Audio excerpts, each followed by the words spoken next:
everybody. Well, yes, my name is Aruma Chaturvedi and I'm your social science educator at an academy platform. तो ये an academy platform आपको notes के साथ में दे रहा है कुछ live classes, कुछ quizzes and of course the test series. और ये सारी चीजें आपको मिलेंगी सिर्फ एक चीज करने के बाद and that is to download the Unacademy app. So what are you waiting for, guys? जल्दी जल्दी से जाओ Unacademy app download करो and use the code ARI10 ताकि आप जितना भी वहां पर फ्री कंटेंट है जैसे कि तो हमारी स्पेशल क्लासेस यहाँ पर आपको अपने लाइव एजुकेटर्स लाइव देखेंगे और यहाँ पर आप उनसे बात कर सकते हो, इंटरेक्ट कर सकते हो. Second of course we have the test series, the T20 test series, जो कि आई एम श्योर आपको बहुत पसंद है. यहाँ पर आपकी डेली टेस्ट सीरीज होती है फॉर डिफरेंट क्लासेस. एंड अगर विश्वास नहीं हो तो डिस्क्रिप्शन बॉक्स में जाओ, सारे के सारे लिंक्स प्रोवाइडेड है, गो चेक देम आउट. और उसके बाद आपके पास में है हमारे डेली प्रैक्टिस सेशंस जिन्हें हम क्विजेस के नाम से भी जानते हैं, राइट. तो जल्दी से जाओ, ये क्विजेस आप खुद भी होस्ट कर सकते हो, अपने दोस्तों को बुला सकते हो, एंजॉय कर सकते हो.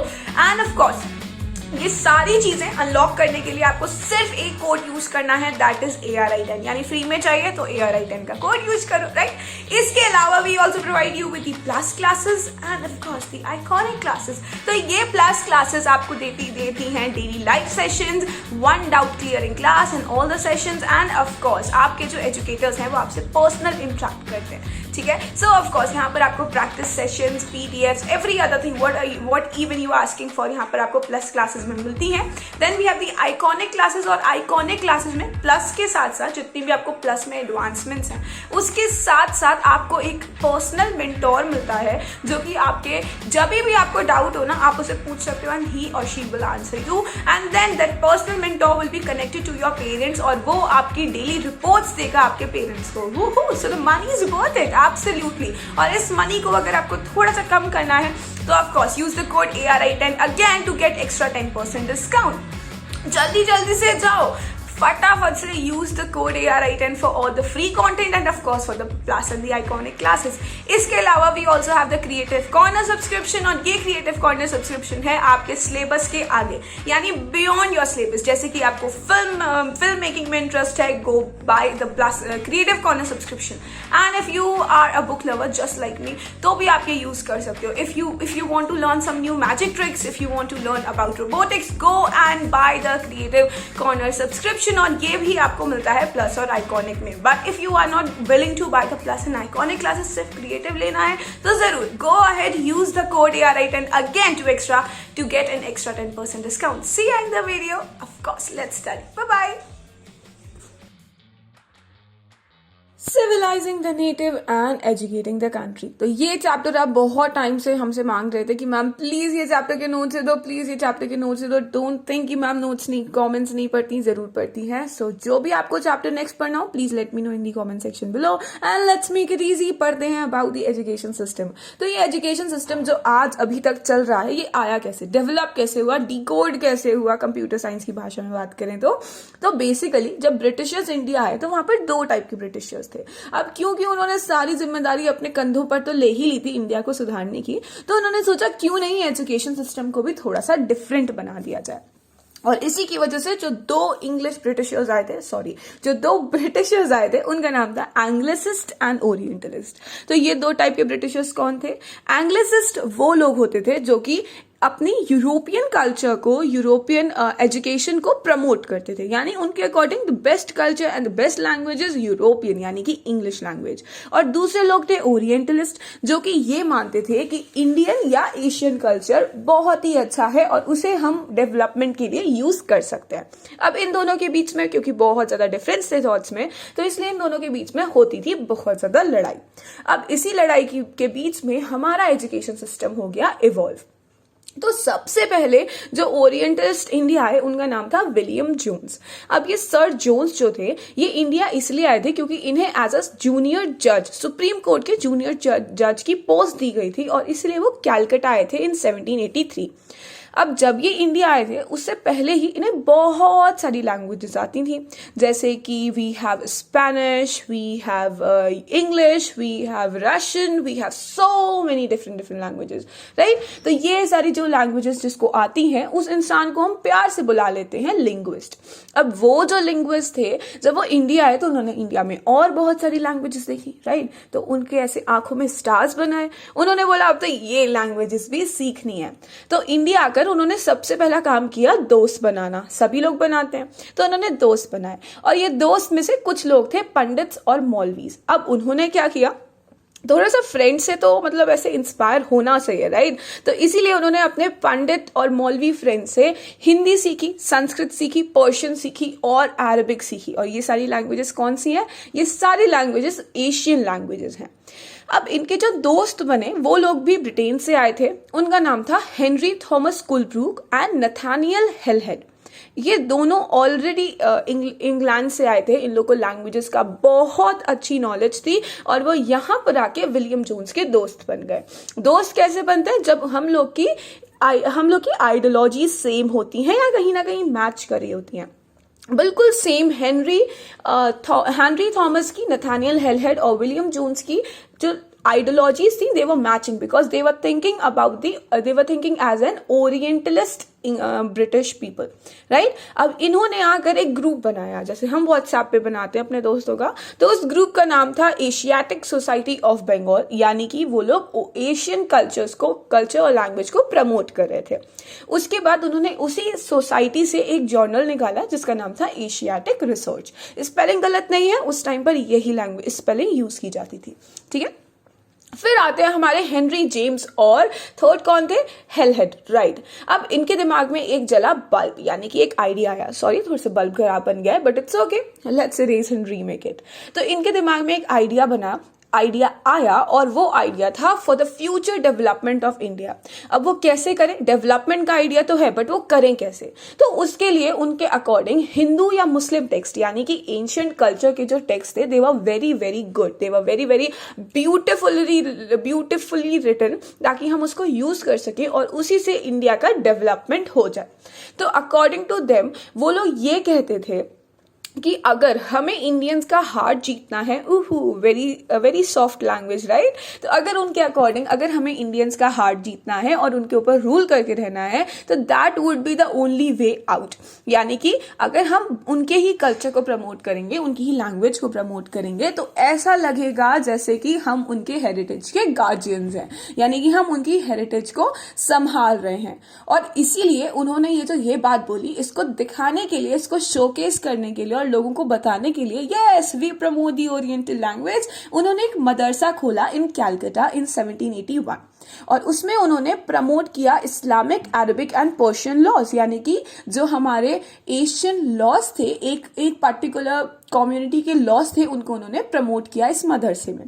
अब secondly we have the whole community of Hindus, right. तो उन्होंने इसीलिए एक हिंदू कॉलेज खोला बनारस में इन 1791, ताकि जो एंशियंट संस्कृत टेक्स्ट हैं उनको वो प्रमोट कर सके, ठीक है। मतलब कि आइडियोलॉजीज तो बहुत अच्छी बात है, बहुत ही अच्छी आइडियोलॉजीज थी ओरिएंटलिस्ट की, दे वर प्रमोटिंग आवर ओन कल्चर।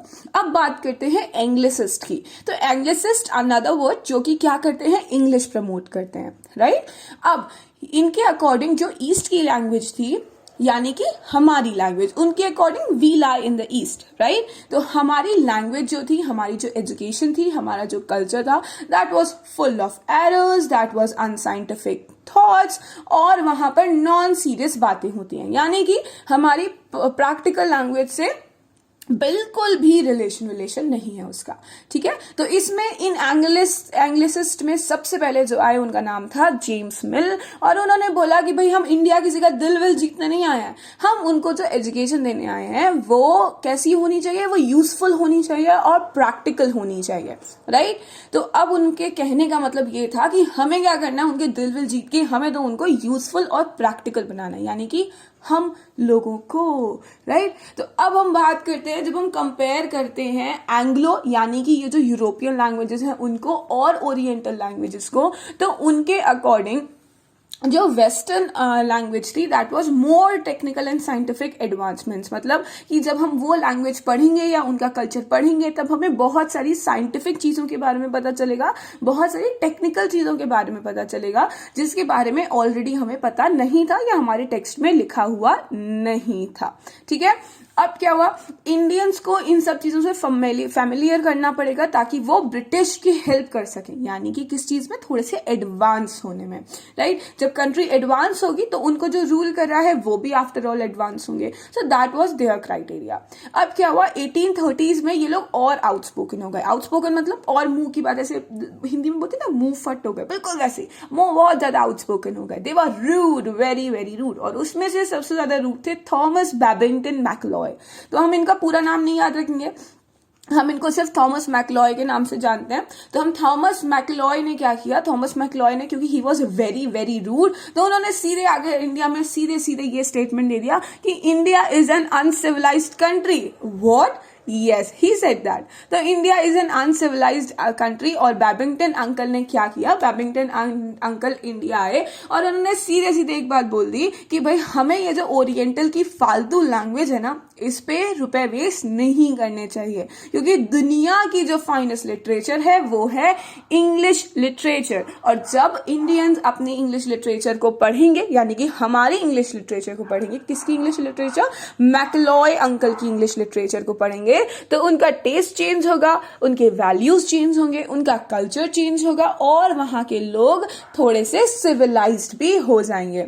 अब ये बात सुनकर बहुत सारे एंग्लिसिस्ट जो थे वो खुश हो गए, बट यूरोप इंडियंस को आ गया थोड़ा सा गुस्सा, क्योंकि उन्होंने इंडियंस को बोला था अनसिविलाइज्ड। यार please don't forget that, right.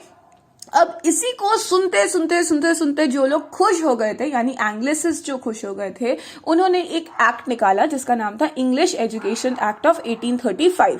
और उसमें उन्होंने ये स्टेटमेंट सबसे ऊपर बोल्ड लेटर्स और इटैलिक लेटर्स और अंडरलाइन करके पास किया कि जो भी मीडियम होगा एजुकेशन का वो कैसा होना चाहिए, that would be English and only English. उस टाइम पर गवर्नर जनरल जो थे इंडिया के, दैट वाज डलहौसी। तो उनके टाइम पर हमारे जो डायरेक्टर थे ईस्ट इंडिया कंपनी के, उन्होंने 1854 में एक डिस्पैच भेजा जिसका नाम था the Woods dispatch, the famous dispatch of education, right. तो अब क्या हुआ, उनका नाम था ये वुड्स डिस्पैच का वुड्स डिस्पैच नाम कैसे आया, क्योंकि जिन्होंने ये भेजा था उनका नाम था चार्ल्स वुड, और यही वुड अंकल ने अपना डिस्पैच भेजा डलहौसी को, यानी कि गवर्नर जनरल ऑफ इंडिया को, और इसलिए उस डिस्पैच का नाम पड़ गया द वुड्स डिस्पैच। पर ये डिस्पैच कहते क्यों थे इसे, क्या था ये डिस्पैच, लेट्स स्टडी दैट, ठीक है। तो इस डिस्पैच में सबसे इंपॉर्टेंट चीज जो थी that was the education policy. उस एजुकेशन पॉलिसी को हमने आउटलाइन किया था, नॉट हमने, चार्ल्स वुड अंकल ने, ठीक है। तो वुड अंकल ने सबसे पहले इस एजुकेशन पॉलिसी को आउटलाइन किया था जो कि इंडिया में फॉलो होने जा रही थी, ठीक है। उसके बाद उन्होंने ये चीज बताई थी, जैसे सब लोग करते हैं अपनी लैंग्वेज को प्रमोट करने के लिए, उसके बेनिफिट्स बताए थे, राइट। तो उन्होंने सबसे पहले ये चीज बताई कि भाई अगर आप यूरोपियन लैंग्वेज पढ़ोगे तो आपके टेस्ट चेंज होंगे, डिजायर्स चेंज होंगे, सब कुछ चेंज होगा, और क्या होगा, हम ब्रिटिश गुड्स की ज्यादा वैल्यू करेंगे। वन मोर थिंग, इसमें तो स्टार पॉइंट लगा के याद कर लो कि अगर हम किसी भी ब्रिटिश गुड की वैल्यू करेंगे, सो दैट मीन्स क्या, कि हम ब्रिटिश गुड्स को खरीद रहे हैं। और अगर हम ब्रिटिश गुड्स को खरीद रहे हैं या हमारी टेस्ट चेंज हो रहा है, हमारे डिजायर्स चेंज हो रहा है, तो हम ब्रिटिश गुड्स की तरफ जाएंगे। और इससे फायदा किसको होगा, हमको? बिल्कुल भी नहीं, इससे फायदा होगा हमारे जो ब्रिटिशर्स हैं, जिनकी इतनी बड़ी बड़ी इंडस्ट्रीज चल रही हैं, उनको। इससे उनको बहुत ज्यादा इकोनॉमिक बेनिफिट होगा। और इसीलिए ब्रिटिशर्स ये चाहते थे कि हमारा टेस्ट, डिजायर और जो हमारी वैल्यूज हैं वो चेंज हो जाए उनके अकॉर्डिंग, यूरोपियन लैंग्वेज के अकॉर्डिंग, ठीक है। तो अब क्या हुआ, वो चाहते थे इसी लैंग्वेज को पढ़ के इससे जो इंडियंस का मॉरल कैरेक्टर है वो भी चेंज हो जाएगा। ना what was the moral character of Indians उनके अकॉर्डिंग, कि वो लोग बहुत ज्यादा लायर्स थे, झूठे थे और डिसऑनेस्ट थे। तो इसलिए उन्होंने बोला कि अगर इंडियंस हमारी एजुकेशन यानी कि यूरोपियन लैंग्वेज पढ़ेंगे तो वो ट्रुथफुल हो जाएंगे, ऑनेस्ट हो जाएंगे, और they will be a good civil servant. Good civil servant मतलब अच्छे नौकर हो जाएंगे, बिल्कुल। यानी कि ब्रिटिशर्स अगर बोलेंगे कि बच्चे कुएं में कूद जाओ तो बिल्कुल कूद जाएंगे, क्योंकि they were totally honest and all with regard for the British officials. Oriental language की वजह से क्या होता है, अगर ये ओरिएंटल लैंग्वेज सीखते तो इनके पास जो सेंस ऑफ ड्यूटी थी और कमिटमेंट ऑफ वर्क, वो दोनों चीजें मिसिंग थी इन बोल्ड लेटर्स। इनके अकॉर्डिंग, किसके अकॉर्डिंग, हमारे वुड अंकल और बाकी सारे एंग्लिसिस्ट के अकॉर्डिंग। उन्होंने ये बात बोली अपने वुड्स डिस्पैच में कि अगर हम इन्हें ओरिएंटल लैंग्वेज सिखाएंगे तो इनके पास जो सेंस ऑफ ड्यूटी होना चाहिए और अपने वर्क के लिए जो कमिटमेंट होना चाहिए वो तो आएगा ही नहीं, राइट। और सबसे इंपॉर्टेंट बात, इन्हें कोई एडमिनिस्ट्रेशन वगैरह का आइडिया तो है नहीं, तो ये क्या करेंगे, कुछ नहीं कर सकते। और एडमिनिस्ट्रेशन के लिए, यानी कि सिविल सर्वेंट बनने के लिए आपको एडमिनिस्ट्रेशन तो आना चाहिए। इसीलिए हम इनके फायदे के लिए इन्हें यूरोपियन लैंग्वेज और यूरोपियन कल्चर के बारे में इन्फॉर्म कर रहे हैं, पढ़ा रहे हैं, ठीक है। अब इसी के अकॉर्डिंग क्या हुआ, क्योंकि ये वुड्स डिस्पैच आ चुका था तो हमारे गवर्नर जनरल ऑफ इंडिया जो थे उनको कुछ तो करना ही पड़ेगा ना, अब मना तो कर नहीं सकते। तो इसीलिए 1857 में बहुत सारी यूनिवर्सिटीज स्टेब्लिश हुई, जिसमें से पहली स्टेब्लिश्ड यूनिवर्सिटीज थी बॉम्बे, कैलकाटा और मद्रास की, राइट। अब जहां पर नॉर्थ इंडिया में रिवोल्ट चल रहा था 1857 का, वहीं पे साइड में क्या हो रहा था, वहीं पे साइड में ये चल रहे थे हमारे यूनिवर्सिटीज स्टेब्लिश करा रहे थे, राइट। कहां पर, कैलकाटा, मद्रास और बॉम्बे में। अब क्या हुआ, 1857 से पहले, वुड्स डिस्पैच से पहले, मतलब अगर हम कोई भी डिस्पैच निकालते हैं तो हमें, मतलब कोई भी एक पॉलिसी निकालते हैं तो हमें एक प्रॉपर उस एरिया के बारे में जानना पड़ता है, राइट। हमें उस के बारे में पूरी इंफॉर्मेशन होनी चाहिए। तो 1857 के वुड्स डिस्पैच से पहले ये हुआ कि जो हमारी ईस्ट इंडिया कंपनी है, उन्होंने एक विलियम एडम्स नाम के अंकल थे, उनको 1830s में ये बोला कि आप जाओ और जो वहां के वर्नाक्युलर पाठशालाज हैं, यानी कि वर्नाक्युलर स्कूल्स हैं, जो ऑलरेडी इंडिया में चल रहे थे ईस्ट इंडिया कंपनी के आने से पहले, उनके बारे में पूरी रिपोर्ट बनाओ कि उनकी प्रोग्रेस कैसी थी, ठीक है। और ये उन्हें रिपोर्ट बना के देनी पड़ी, जहां पर ब्रिटिशर्स का सबसे ज्यादा रूल था, that was the districts of Bengal and Bihar, अभी का बिहार, बट उस टाइम पर that was the whole province of Bengal, ठीक है। अब क्या हुआ, अब ये रिपोर्ट कहती क्या थी, क्योंकि विलियम एडम्स अंकल को ये काम दिया गया तो एडम्स अंकल कैसे नहीं करते, तो उन्होंने ये काम किया, रिपोर्ट बनाई और उनके रिपोर्ट के अकॉर्डिंग 1 लाख पाठशाला थी बंगाल और बिहार में, यानी कि 1 लाख वर्नाक्युलर स्कूल्स ऑलरेडी थे बंगाल और बिहार में। उसके बाद क्या हुआ, उसके बाद इन्हीं 1 लाख स्कूल्स में करीब यानी कि ओवर अबाउट 20 लाख स्टूडेंट्स पढ़ाई करते थे, बट हर पाठशाला में 20 से ज्यादा स्टूडेंट्स पढ़ाई नहीं करते थे।